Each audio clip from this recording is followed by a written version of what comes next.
ഒരാളും അറിയരുത് നിന്റെ കയ്യിലാ ലോക്കറിന്റെ താക്കോലുണ്ടെന്ന്. അതിന് താക്കോൽ എന്റെ കയ്യിലില്ലല്ല. എടാ മരുന്ന് ഡപ്പിക്കുള്ളിൽ നീ അത് എടുക്കുമല്ലോ. എടുക്കണോ? പിന്നെ നിന്നോട് ഇത്ര നേരം പറഞ്ഞോണ്ടിരുന്ന എന്താടാ?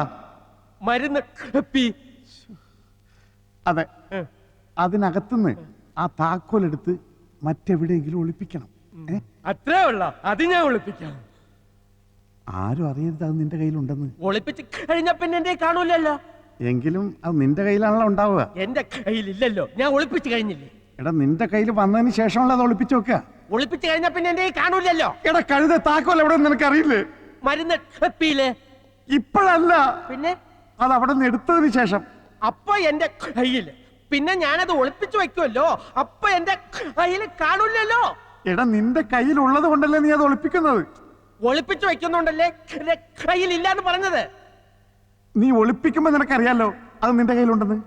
അതാരും അറിയരുതെന്നാ പറഞ്ഞത്.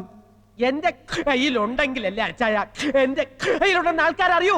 എന്റെ കയ്യിലില്ലല്ലോ, ഞാൻ ഒളിപ്പിച്ചു വെച്ചില്ലേ. ഇപ്പൊ താക്കോൽ അവിടെ ഉണ്ട്. മരുന്ന് അവിടെ വെച്ചേക്ക്, അവിടെ ഇരിക്കട്ടെ, അവിടെ ഇരിക്കട്ടെ, അവിടെ വെച്ചേക്ക്, അവിടെ വെച്ചേക്ക്. എന്താണ്? അപ്പൊ അതെടുത്ത് എവിടെയെങ്കിലും ഒളിച്ചു വെക്കണ്ടേ? വെക്കണം. അതവിടെ നിന്ന് എടുക്കുമ്പോ നിന്റെ കയ്യിലുണ്ടാവും. ആ, അത് നിന്റെ കയ്യിലുണ്ടെന്ന് മറ്റാരും അറിയരുതെന്നാ അച്ചായൻ പറഞ്ഞത്. ഒളിച്ചു വച്ചാ പിന്നെ എന്റെ കയ്യിൽ കാണൂലല്ലോ. ഇതാ പറഞ്ഞത് അച്ചായൻ മണ്ടനാണെന്ന്. വെറുതെ അല്ല ജയിലിൽ കിടക്കുന്നത്.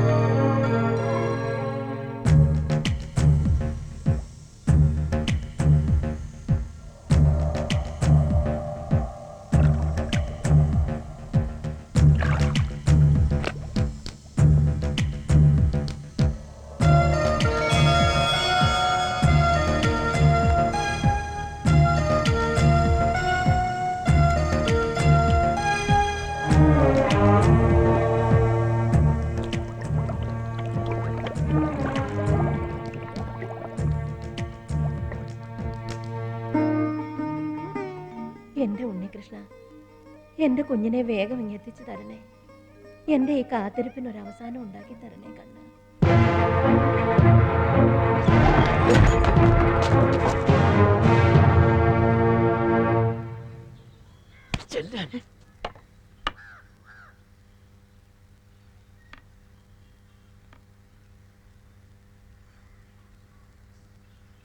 ആരാ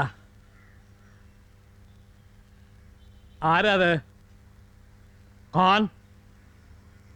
कोई भिखारी हो तो आज नहीं देगा. कल्लाना कल्लाना. കള്ളനാണെന്ന് മനസ്സിലായി. ഇതല്ല ഹിന്ദി.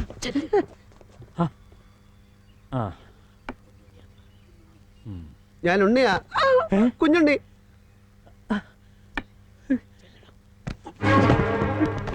എന്റെ മോനെ നീ വന്നോടാ കുഞ്ഞുണ്ണി.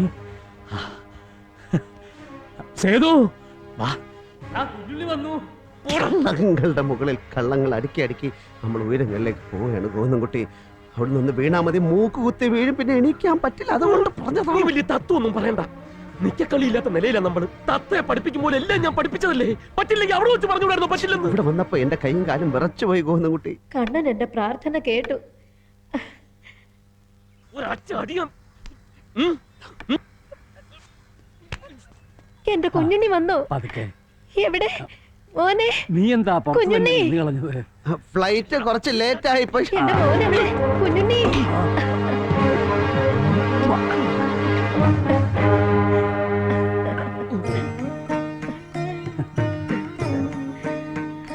നീ അങ്ങ് വളർന്ന് വലുതായി പോയല്ലോ കുട്ട. വർഷം എത്രയായി അച്ഛമ്മ കാത്തിരിക്കുന്നു. അച്ഛമ്മേന്നൊന്നും വിളിക്കും മോനെ.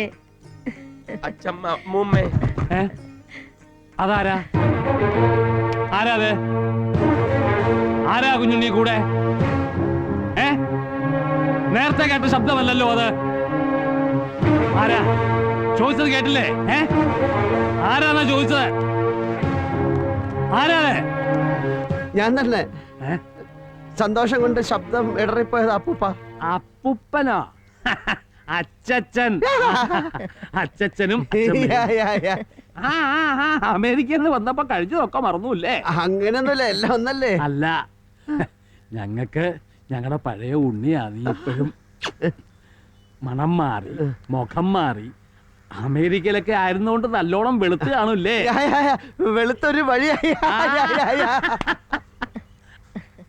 കിന്നാരമൊക്കെ പിന്നെ പറയാം. വാ വന്നട്ടെ. മോമ്മ, ഒത്തിരി ദൂരെ നിന്ന് വരികയല്ലേ, ക്ഷീണം ഉണ്ടാവും. കുളിച്ച് വല്ലതും കഴിക്കട്ടെ. എനിക്ക് ഒത്തിരി കാര്യങ്ങൾ പറയാനുണ്ട്. അച്ഛമ്മ എന്നെ ഇവിടെ, ഞാൻ പെട്ടി എടുത്തോണ്ട് വരട്ടെ.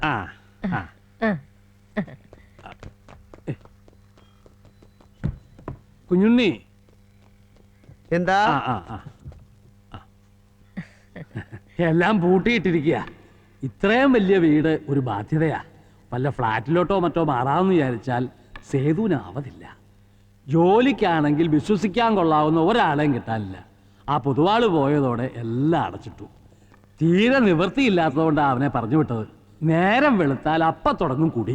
ഒരു ബോധവും ഇല്ല. അങ്ങനെ ഒരു കാര്യസ്ഥനെ എന്തിനാ ഇവിടെ പൊക്കോളാൻ പറഞ്ഞു. ഒരു മുറി ഒഴിച്ച് ബാക്കിയെല്ലാം പൂട്ടി. ഞാൻ ഫോണിൽ പറഞ്ഞിരുന്നല്ലോ, ഇല്ലേ? അതോടെ ഫോണും കട്ട് ചെയ്തു. ഞങ്ങൾക്ക് കാണാൻ വയ്യാത്തതുകൊണ്ട് വഴിയെ പോകുന്നവരൊക്കെ കയറി വിളിക്കുക. അതിനും ആ പൊതുവാള് കാശ് വാങ്ങിച്ചിരുന്നു എന്നാണ് ഞാൻ കേട്ടത്. എന്തായാലും ആ ബാധ ഒഴിവാക്കി വിട്ടു. ഫോണിൽ കേൾക്കുമ്പോ കുഞ്ഞുണ്ണിയുടെ ശബ്ദത്തിന് നല്ല വ്യത്യാസമുണ്ട്, ഇല്ലേ സേതു? എനിക്കും തോന്നി.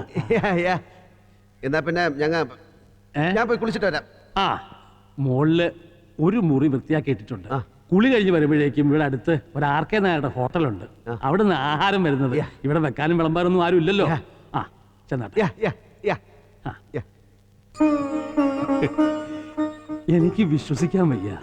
വർഷങ്ങൾക്ക് ശേഷം ഇന്നാണ് സേതുവിന്റെ മുഖത്ത് പുതിയൊരു ഉത്സാഹം കണ്ടത്. ഈശ്വരൻ നമ്മളെ മുഴുവനായിട്ടും കൈവിട്ടിട്ടില്ല.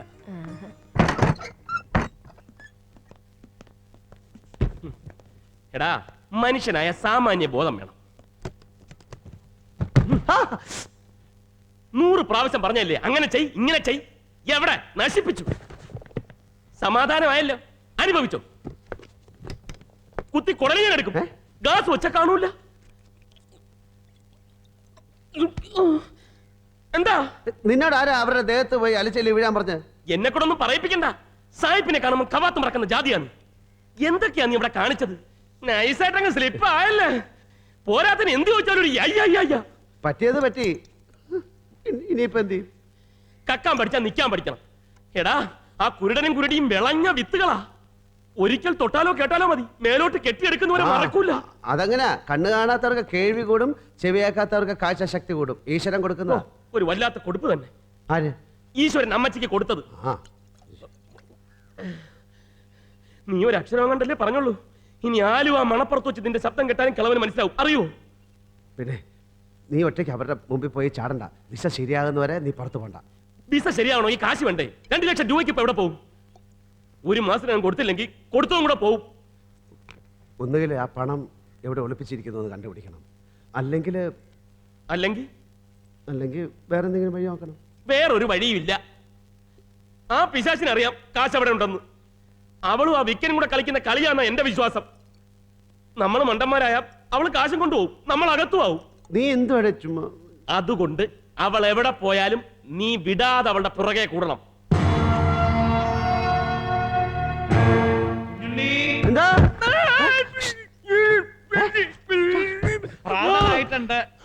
ഭ്രാന്തായിട്ടുണ്ടെന്നാ? ഭ്രാന്തല്ല, പ്രാതല്. ടിഫിൻ, അപ്പം, മുട്ട, ദോശ, ഇഡ്ഡലി. പോയി ഞണ്ണ്.